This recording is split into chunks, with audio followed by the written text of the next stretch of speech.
नमस्कार, सीएनबीसी आवाज पर आप देख रहे हैं बचत, निवेश और आप कोविड स्पेशल, हमारी खास पेशकश। और हमारी इस पेशकश में हमारे मेहमान हैं Krishna Sharma, lead training HDFC mutual fund के। कृष्ण जी, स्वागत है आपका। ये जो कोरोना का दौर है, इसको लोग कोरोना काल भी कह रहे हैं। ऐसा लगता है कि जिस तरह का अनुभव कई सालों में नहीं हुआ था वो हो गया। बाजार बहुत बेतहाशा गिरा, काफी उतार चढ़ाव देखने को मिले। म्यूचुअल फंड्स के एनएवी काफी तेजी से गिरे, ब्याज दरों में गिरावट आई, बहुत कुछ हुआ, बहुत तरह की खबरें आई और फिर बाजार संभलने की भी कोशिश कर रहा है। खबरें मिली जुली हैं। इस तरह का जो इवेंट, जिसको ऐसा कहा जा रहा है कि शायद शताब्दी में एक बार ऐसा अनुभव आपको होता है, निवेशकों के लिए, चाहे वो म्यूचुअल फंड के निवेशक हों, शेयर बाजार के निवेशक हों, उनके लिए इससे क्या सबक निकलते हैं? प्रदीप जी, वाकई में ये एक बहुत ही अद्भुत काल है, महान संकट है। जो आपने बिल्कुल सही कहा कि शताब्दी में 1919 के बाद 100 वर्षों के पश्चात ये संकट हमारे सामने आया है महामारी के रूप में। हमें एक सबक तो लेना ही होगा। अगर हमने बहुत ध्यान से प्रधानमंत्री श्री नरेंद्र मोदी का उद्बोधन सुना राष्ट्र के नाम, तो वहाँ उन्होंने कहा था, लॉकडाउन की घोषणा करते वक्त उन्होंने कहा था कि वे आरबीआई और बैंकों से निवेदन करते हैं कि जो भी हमारे नागरिक ईएमआई दे रहे हैं उनके लिए मोरिटोरियम दिया जाए, उनकी ईएमआई को स्थगित किया जाए 3 महीने के लिए। और ऐसा ही किया गया।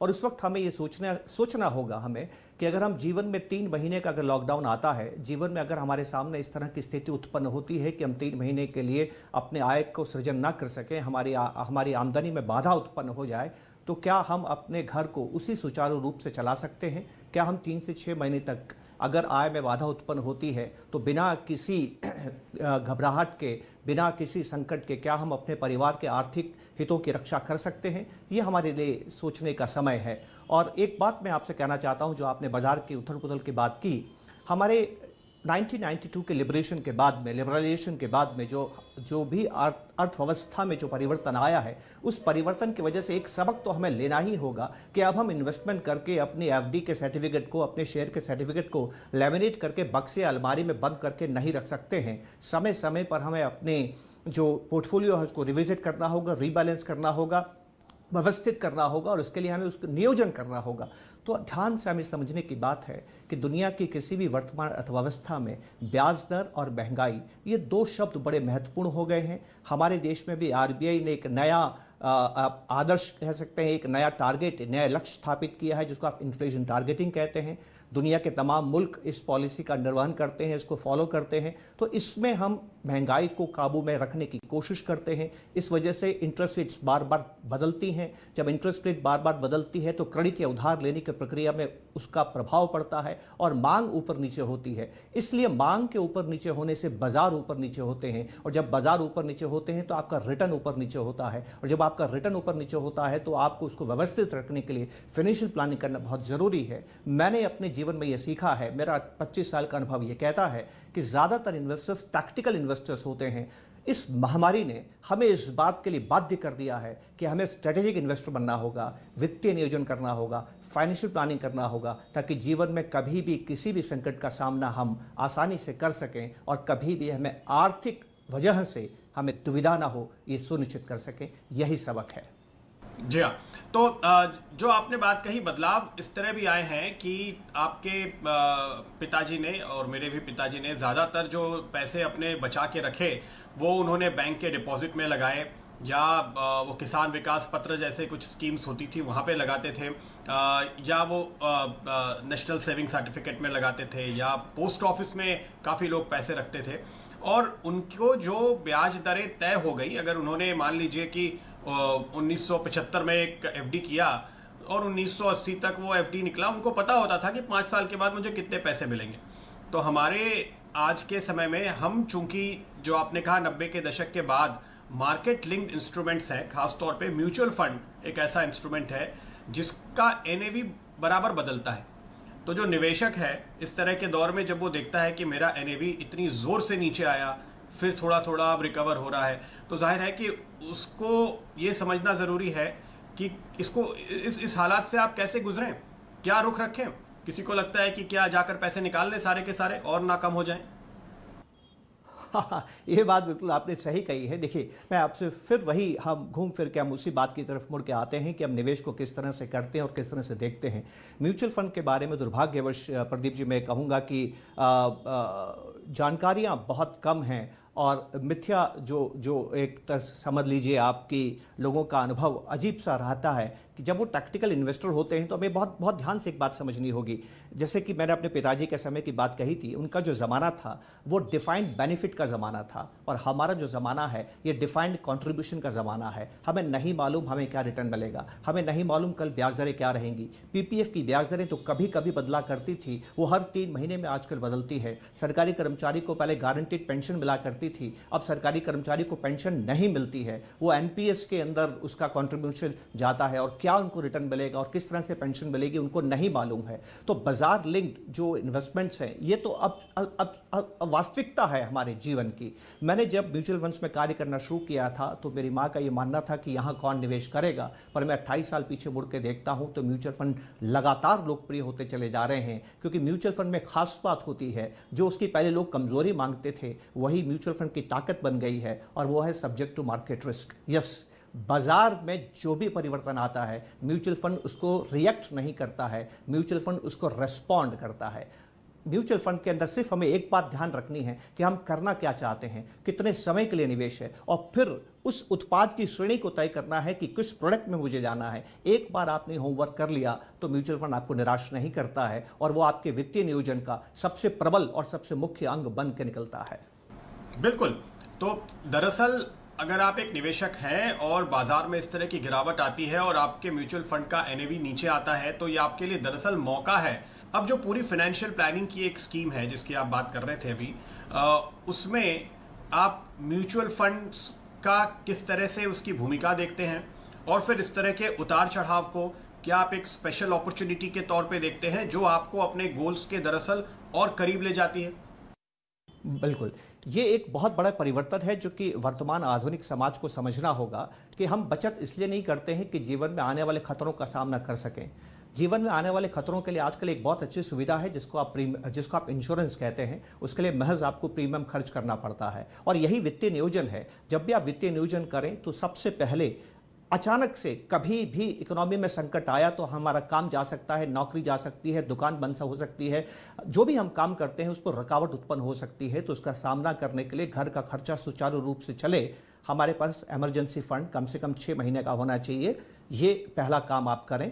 दूसरा काम आप ये करें कि जीवन में जो भी खतरे हैं, मैं कभी अकाल मृत्यु को प्राप्त हो सकता हूं, मुझे कभी दुर्घटना हो सकती है, बाढ़ या भूकंप इत्यादि कैलेमिटीज़ की वजह से घर को कुछ नुकसान हो सकता है, मेरी नौकरी जा सकती है, बीमारी होने की वजह से मेरी नौकरी जा सकती है, घर में दूसरा सदस्य बीमार हो सकता है। ये तमाम जो संकट होते हैं, मेरी कार चोरी हो सकती है, घर में चोरी हो सकती है, इन तमाम संकटों का सामना करने के लिए महज आप प्रीमियम दीजिए और इंश्योरेंस की व्यवस्था कीजिए। उसके बाद जो आपकी सेविंग्स है, ये सेविंग्स पैसा बनाने के लिए होती है, ये सेविंग सपनों को पूरा करने के लिए होती है, ये सेविंग जीवन के लक्ष्यों को प्राप्त करने के लिए होती है। परिवार के साथ बैठिए, कागज पे लिखिए कि आपने बचत कितनी की है, फिर लिखिए कि आपने बचत क्यों की है, आपका नेटवर्थ अभी कहाँ है और आप कहाँ जाना चाहते हैं। जहाँ भी आप जाना चाहते हैं उसमें बहुत से पड़ाव आते हैं। कुछ पड़ाव 6 महीने बाद आते हैं, कुछ पड़ाव 1 साल के बाद आते हैं, कुछ पड़ाव 5 वर्ष के पश्चात आते हैं, कुछ पड़ाव 10 वर्ष के पश्चात आते हैं। तो निश्चित करें कि आपके जीवन के पड़ाव क्या हैं, आपके जीवन के लक्ष्य क्या हैं, जो शॉर्ट टर्म हो सकते हैं, मीडियम टर्म हो सकते हैं, लॉन्ग टर्म हो सकते हैं। और तत्पश्चात आप देखिए कि म्यूचुअल फंड कितनी खूबसूरत व्यवस्था है पूरी दुनिया के अंदर। आज की तारीख में मैं बहुत यकीन और विश्वास के साथ प्रदीप जी आपके सामने ये निवेदन कर रहा हूं कि पूरी दुनिया में सर्वाधिक लोकप्रिय निवेश का ये तरीका बन गया है। क्योंकि जो आपकी आर्थिक जरूरत है, जो आपके निवेश की जरूरत है, चाहे वो शॉर्ट टर्म हो, चाहे आप अपने पैसे को प्रोटेक्ट करना चाहते हो, चाहे आप अपने पैसे पे थोड़ी सी आमदनी चाहते हो, चाहे आप अपने पैसे पे ज्यादा ग्रोथ चाहते हो, चाहे आप पैसा लगातार निवेश करना चाहते हो, चाहे आप पैसा लमसम निवेश करना चाहते हो, चाहे आप पैसा टुकड़ों में अपनी आमदनी को प्राप्त करना चाहते हो, चाहे आप लमसम आमदनी प्राप्त करना चाहते हो, जो भी आप चाहते हो, क्या आप चाहते हो, पहले आप तय कर लें। आप देखेंगे म्यूचुअल फंड के पास सॉल्यूशन है और इस व्यवस्था को हम एसेट एलोकेशन कहते हैं। तो ये जो आप एसेट एलोकेशन की बात करते हैं, ये रिस्क को कम करने का एक सही तरीका है। क्योंकि देखिए म्यूचुअल फंड की बात आती है, लोगों के दिमाग में यही समझ में आता है, सबसे पहला सवाल यही होता है कि रिस्क हो जाएगा, रिस्क को कैसे कम रखें, रिस्क को कैसे मैनेज करें। एग्जैक्टली एसेट एलोकेशन कैसे आपके रिस्क होता है, कम करता है? जैसे जीवन में आप देखिए, मुझे अगर सामने पड़ोसी से मिलने जाना है तो मैं पैदल जाता हूं, क्योंकि वो सबसे सबसे सरल, सबसे सीधा और सबसे कम जोखिम भरा मोड ऑफ ट्रांसपोर्टेशन है।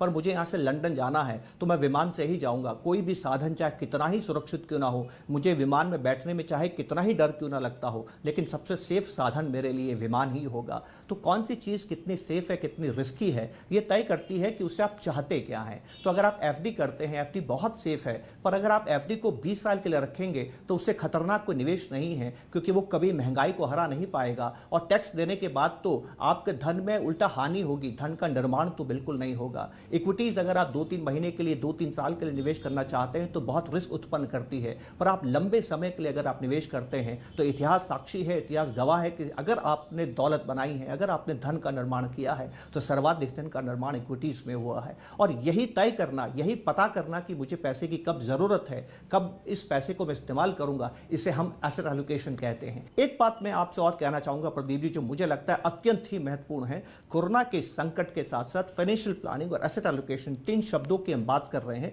और इन तीनों शब्दों से निकल के आती है जो सबसे महत्वपूर्ण बात है। मैं हिंदुस्तान के हर शहर में करीब करीब गया हूं इन्वेस्टर्स मीट करने के लिए। कम से कम 2000 इन्वेस्टर्स मीट मैंने आज तक की हैं। 5 लाख से अधिक मैं निवेशकों से अपने जीवन में व्यक्तिगत तौर पे इन सभाओं में मिल चुका हूं। मैं एक प्रश्न उनसे हमेशा पूछता हूं कि आप में से कौन व्यक्ति है जो धनी बनना चाहता है, और आश्चर्य में आपको बताता हूं हर व्यक्ति सभा में हाथ खड़ा करता है कि मैं धनी बनना चाहता हूं। फिर मैं अगला सवाल पूछता हूं धनी कौन होता है, तो बहुत तरह के जवाब होते हैं। लोगों ने धनी होने को आंकड़ा समझ लिया है कि मेरे पास 1 करोड़ होंगे, 5 करोड़ होंगे, 10 करोड़ होंगे, 50 करोड़ होंगे, 100 करोड़ होंगे तो मैं धनी बन जाऊंगा। हरगिज नहीं।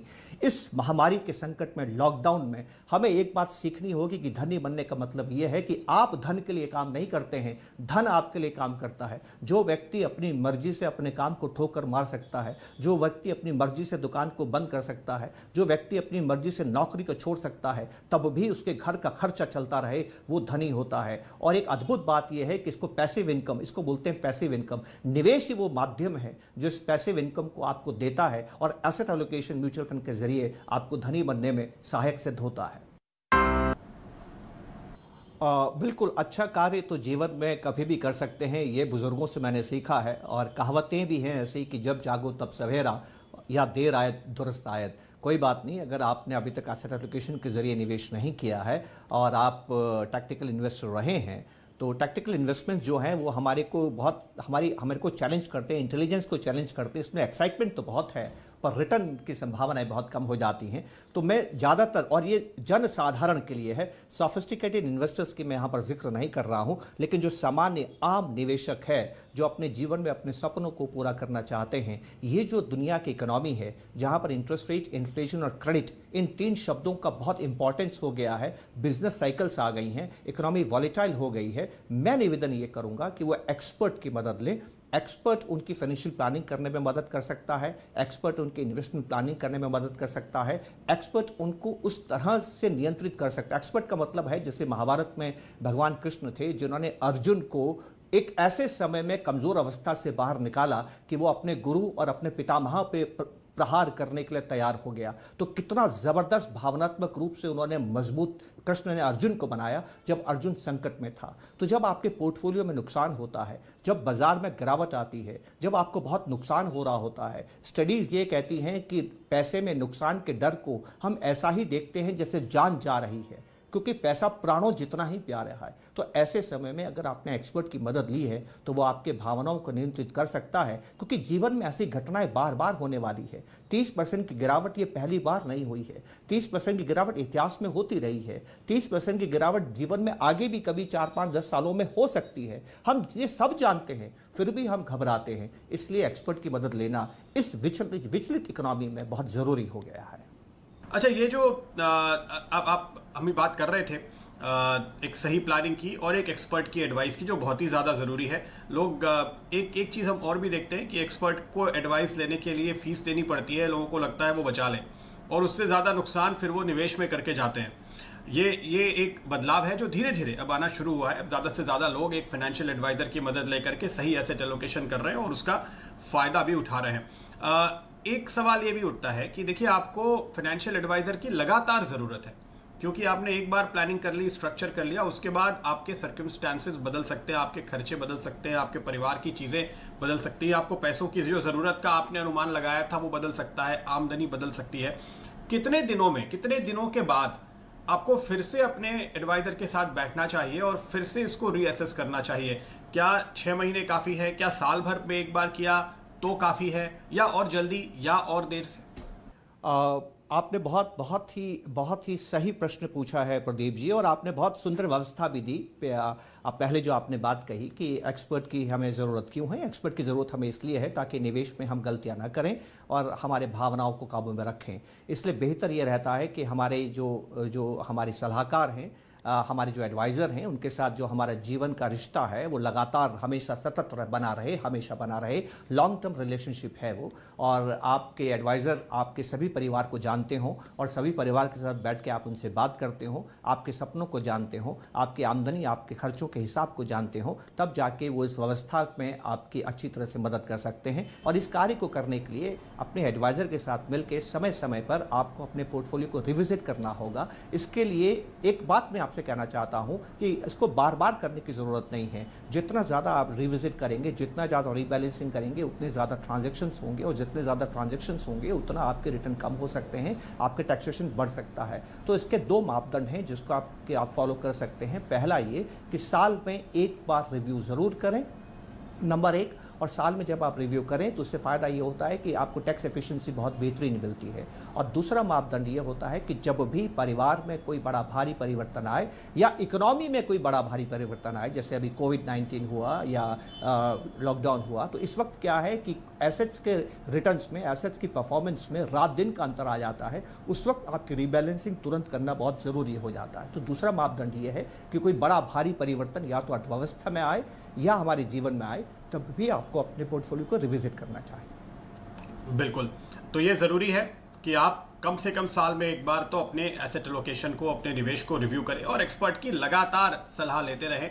एक बार सलाह लेने से काम नहीं चलेगा। जो ऑब्जर्वेशन है आमतौर पे कृष्ण जी, वो ये है कि कई बार लोगों ने एक प्लानिंग कर ली, पैसे लगा लिए।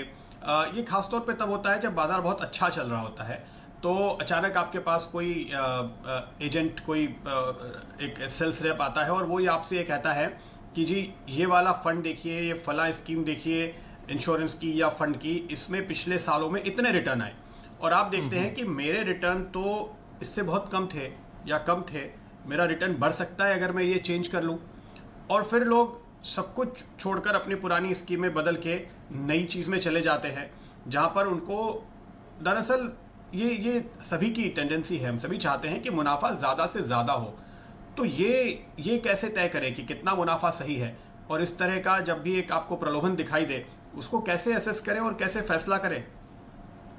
बहुत ही आसान है। जीवन से हम सीख सकते हैं। ऑफिस से छूटने के बाद शाम को आप घर जाते हैं और सड़क पे ट्रैफिक होता है, उस वक्त आपकी इच्छा होती है आप घर में सबसे जल्दी पहुंचे, घर में तुरंत पहुंचे। पर इसका ये मतलब नहीं है कि आप अपनी कार को 100 की स्पीड पे चलाते हैं। आप कार की स्पीड कैसे तय करते हैं? आप कार की स्पीड ऐसे तय करते हैं कि संतुलन बना रहे, ना आपकी दुर्घटना हो, ना सामने किसी की दुर्घटना हो। और जैसे ही आप गति बढ़ाते हैं, दुर्घटना की संभावनाएं बढ़ जाती हैं। तो रिटर्न के पीछे भागने से हमारा काम नहीं बनेगा। दूसरी चीज़ प्रदीप जी, बहुत ही निराशा होती है हमें ये जानने के बाद कि अगर म्यूचुअल फंड ने ये शब्द लिखे हैं कि past performance is no guarantee of future returns, तो इसको क्यों लिखे हैं, सवाल पूछना चाहिए। ये इसलिए लिखा है, शोध हुआ था, मैं नाम भी ले सकता हूं, ब्रैड कॉर्नल, मिस्टर जैसन और डेविड नानग्यान, तीन महोदय हैं, तीनों ने शोध किया। और शोध में क्या बताया कि जिस स्कीम ने पिछले 1 या 2 सालों में बहुत अच्छा रिटर्न दिया है, संभावना इस बात की ज़्यादा होती है, इतिहास इस बात का प्रमाण भी देता है कि वो योजनाएं आने वाले समय में अच्छा नहीं करती है, और जिन योजनाओं ने पिछले 2-3 वर्षों में अच्छा नहीं किया है वो आने वाले समय में अच्छा करती हैं। बिल्कुल, ये तो अच्छे वाले बाजार की बात हुई कि आपको परफॉर्मेंस को चेस नहीं करना है और अपने फाइनेंशियल प्लानिंग पे टिके रहना है। लेकिन इसका उल्टा, जब बाजार कमज़ोर होता है उस समय ये देखने में आता है कि अगर आप किसी से कहें कि भाई आज पैसे लगाओ, तो उसको लगता है नहीं, आज तो ठीक नहीं है, अभी भी बहुत सारी चिंताएं हैं, अभी और ख़राब होगा, और थोड़ा इंतज़ार कर लेते हैं। और वही व्यक्ति जब कुछ दिन के बाद फिर आपसे मिलता है और आप कहते हैं भाई आज पैसे लगाओ, तो कहते नहीं, उस दिन जो आप कह रहे थे ना वो ठीक था, मौका वो तो निकल गया हाथ से, अब तो बाजार ऊपर आ गया। तो ये या तो आने वाला कल या तो पिछला वाला कल, वो सही समय दिखता है पैसे लगाने के लिए। आज अभी फैसला लेना बहुत मुश्किल है। हाँ, ये सवाल बहुत ही ज़बरदस्त प्रदीप जी है। मैंने आपसे कहा था कि मैंने बहुत सी सभाएं की हैं, उन सभाओं में कुछ प्रश्न हमेशा पूछता हूं। तो एक दूसरा प्रश्न है जो मैं हमेशा पूछता हूं, ये उन लोगों से पूछता हूं जो कि डायरेक्ट स्टॉक्स भी खरीदते हैं, और उनसे मैं पूछता हूं कि एक बात बतावें कि जब भी आप शेयर खरीदते हैं तो अगले दिन उसके भाव गिर जाते हैं कि बढ़ जाते हैं? यकीन मानिए ज़्यादातर लोग क्या जवाब देते होंगे, चलिए आप कयास लगाएं। गिर जाते हैं। तो कितनी अजीब सी बात है, कितनी अजीब सी बात है प्रदीप जी। देखिए, हमारे सामने एक बाजार है, आप सेंसेक्स है, सेंसेक्स को 40 साल हो गए और 40 साल के अंदर सेंसेक्स 100 से बढ़ के 40,000 पहुंच गया था, 42,000 पहुंच गया। ऐसे बाजार के अंदर जहां पर संभावनाएं ऊपर जाने की ज़्यादा है, ज़्यादातर लोगों का अनुभव यह है कि शेयर्स खरीदने के बाद दाम गिर जाते हैं। ऐसा क्यों हुआ? इंसान के साथ एक दिक्कत है, वो एफोफेनिक नेचर का है, पैटर्न सीकिंग बिहेवियर में जाता है, वो पैटर्न को खोजता है। मंदी में उसको मंदी नज़र आती है, तेज़ी में उसको तेज़ी नज़र आती है, जबकि ये बाजार रैंडम है। इस रैंडमनेस को स्वीकार करना चाहिए, और इसीलिए बाजार में जो व्यक्ति सतत प्रक्रिया को फॉलो करते वक्त लगातार निवेश करता रहता है, वो हमेशा जीत में रहता है। बिल्कुल, ये सही बात है। इसके लिए ज़रूरी है कि आप अपनी एक पॉलिसी बनाएं, एक नियम बनाएं और उसके हिसाब से चलें और एक एक्सपर्ट की राय लें, तभी आप सही वक्त पर निवेश कर पाएंगे। और थोड़े पेशेंस के साथ, जाहिर है कि बाजार में सबसे अच्छा दिन निवेश करने का कौन सा होता है, यह आपको तभी पता चलता है जब वो दिन निकल जाता है। इसलिए आप कभी भी ये फैसला नहीं ले सकते कि आप सबसे अच्छे मौके पर निवेश करेंगे, लेकिन हाँ, जब भी मौके मिले थोड़ा थोड़ा निवेश करते रहे, ये रणनीति होनी चाहिए। कृष्ण शर्मा जी के साथ इस बातचीत को और आगे बढ़ाएंगे, ऐसे ही बेहतरीन पैसा बनाने के, पैसा बचाने के और उसको दुगना करने के, चौगुना करने के, आपके जीवन में वेल्थ क्रिएट करने के और क्या तरीके होते हैं और क्या मंत्र हैं, ये सब कुछ जानेंगे अगले एपिसोड में। खास तौर पे फोकस होगा हमारा इस बात पे कि म्यूचुअल फंड्स की क्या भूमिका है वेल्थ क्रिएशन की इस पूरी प्रक्रिया में, और इस तरह के उतार चढ़ाव के बीच म्यूचुअल फंड के निवेशकों को क्या करना चाहिए। कृष्ण शर्मा जी के साथ ये बातचीत आगे बढ़ाएं। और सबसे मुख्य अंग बन के निकलता है। बिल्कुल। तो दरअसल अगर आप एक निवेशक हैं और बाजार में इस तरह की गिरावट आती है और आपके म्यूचुअल फंड का एनएवी नीचे आता है, तो ये आपके लिए दरअसल मौका है। अब जो पूरी फाइनेंशियल प्लानिंग की एक स्कीम है जिसकी आप बात कर रहे थे अभी, उसमें आप म्यूचुअल फंड्स का किस तरह से उसकी भूमिका देखते हैं, और फिर इस तरह के उतार चढ़ाव को क्या आप एक स्पेशल अपॉर्चुनिटी के तौर पे देखते हैं जो आपको अपने गोल्स के दरअसल और करीब ले जाती है? बिल्कुल, ये एक बहुत बड़ा परिवर्तन है जो कि वर्तमान आधुनिक समाज को समझना होगा कि हम बचत इसलिए नहीं करते हैं कि जीवन में आने वाले खतरों का सामना कर सकें। जीवन में आने वाले खतरों के लिए आजकल एक बहुत अच्छी सुविधा है जिसको आप इंश्योरेंस कहते हैं। उसके लिए महज आपको प्रीमियम खर्च करना पड़ता है, और यही वित्तीय नियोजन है। जब भी आप वित्तीय नियोजन करें तो सबसे पहले अचानक से कभी भी इकोनॉमी में संकट आया तो हमारा काम जा सकता है, नौकरी जा सकती है, दुकान बंद हो सकती है, जो भी हम काम करते हैं उस पर रुकावट उत्पन्न हो सकती है। तो उसका सामना करने के लिए घर का खर्चा सुचारू रूप से चले, हमारे पास इमरजेंसी फंड कम से कम 6 महीने का होना चाहिए। ये पहला काम आप करें। दूसरा काम आप ये करें कि जीवन में जो भी खतरे हैं, मैं कभी अकाल मृत्यु को प्राप्त हो सकता हूं, मुझे कभी दुर्घटना हो सकती है, बाढ़ या भूकंप इत्यादि कैलेमिटीज़ की वजह से घर को कुछ नुकसान हो सकता है, मेरी नौकरी जा सकती है, बीमारी होने की वजह से मेरी नौकरी जा सकती है, घर में दूसरा सदस्य बीमार हो सकता है। ये तमाम जो संकट होते हैं, मेरी कार चोरी हो सकती है, घर में चोरी हो सकती है, इन तमाम संकटों का सामना करने के लिए महज आप प्रीमियम दीजिए और इंश्योरेंस की व्यवस्था कीजिए। उसके बाद जो आपकी सेविंग्स है, ये सेविंग्स पैसा बनाने के लिए होती है, ये सेविंग सपनों को पूरा करने के लिए होती है, ये सेविंग जीवन के लक्ष्यों को प्राप्त करने के लिए होती है। परिवार के साथ बैठिए, कागज पे लिखिए कि आपने बचत कितनी की है, फिर लिखिए कि आपने बचत क्यों की है, आपका नेटवर्थ अभी कहाँ है और आप कहाँ जाना चाहते हैं। जहाँ भी आप जाना चाहते हैं उसमें बहुत से पड़ाव आते हैं। कुछ पड़ाव 6 महीने बाद आते हैं, कुछ पड़ाव 1 साल के बाद आते हैं, कुछ पड़ाव 5 वर्ष के पश्चात आते हैं, कुछ पड़ाव 10 वर्ष के पश्चात आते हैं। तो निश्चित करें कि आपके जीवन के पड़ाव क्या हैं, आपके जीवन के लक्ष्य क्या हैं, जो शॉर्ट टर्म हो सकते हैं, मीडियम टर्म हो सकते हैं, लॉन्ग टर्म हो सकते हैं। और तत्पश्चात आप देखिए कि म्यूचुअल फंड कितनी खूबसूरत व्यवस्था है पूरी दुनिया के अंदर। आज की तारीख में मैं बहुत यकीन और विश्वास के साथ प्रदीप जी आपके सामने ये निवेदन कर रहा हूं कि पूरी दुनिया में सर्वाधिक लोकप्रिय निवेश का ये तरीका बन गया है, क्योंकि जो आपकी आर्थिक जरूरत है, जो आपके निवेश की जरूरत है, चाहे वो शॉर्ट टर्म हो, चाहे आप अपने पैसे को प्रोटेक्ट करना चाहते हो, चाहे आप अपने पैसे पे थोड़ी सी आमदनी चाहते हो, चाहे आप अपने पैसे पे ज्यादा ग्रोथ चाहते हो, चाहे आप पैसा लगातार निवेश निवेश करना चाहते हो, चाहे आप पैसा लमसम निवेश करना चाहते हो, चाहे आप पैसा टुकड़ों में अपनी आमदनी को प्राप्त करना चाहते हो, चाहे आप लमसम आमदनी प्राप्त करना चाहते हो, जो भी आप चाहते हो, क्या आप चाहते हो पहले आप तय कर लें। आप देखेंगे म्यूचुअल फंड के पास सॉल्यूशन है और इस व्यवस्था को हम एसेट एलोकेशन कहते हैं। तो ये जो आप एसेट एलोकेशन की बात करते हैं, ये रिस्क को कम करने का एक सही तरीका है, क्योंकि देखिए म्यूचुअल फंड की बात आती है लोगों के दिमाग में यही समझ में आता है, सबसे पहला सवाल यही होता है कि रिस्क हो जाएगा, रिस्क को कैसे कम रखें, रिस्क को कैसे मैनेज करें।